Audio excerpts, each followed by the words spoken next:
The other people who are being affected by AI is academia. I mean, these professors who sit there and do nothing and pretend to be important. Sorry, maybe some professors are watching, it shouldn't be that rude, but they do pretend, right? They do a lot of work, they publish papers. Now you can effectively write a paper in a matter of minutes. Now it may not be as good as what a professor would write, but a lot of this research is going to change inherently in nature.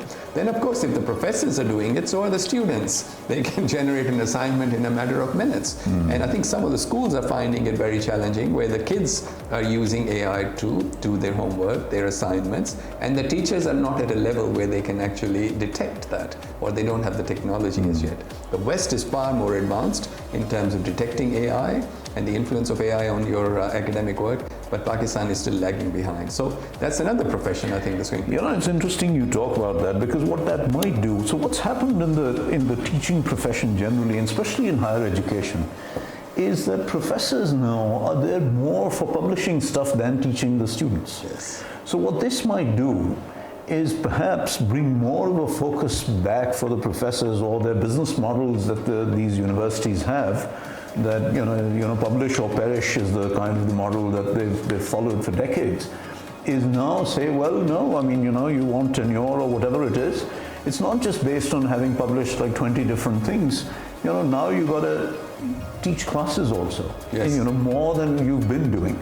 So I think it may actually result in more actual education in class, you know, rather than just the professor focusing on publishing papers or catching the students who are like using AI to do their assignments. And I think with my limited experience as an academic, when I used to teach at LUMS, we used to have this constant debate. The professors were always reminding me that I did not have a PhD, which I still don't have. But I used to tell them that I have a PhD in real life, and I've worked on more real life projects than they're ever going to be able to do in their entire lives.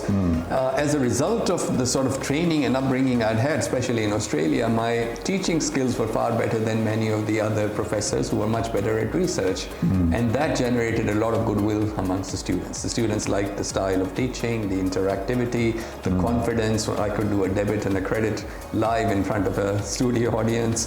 The professors struggled to do that. They had to teach according to what the book said.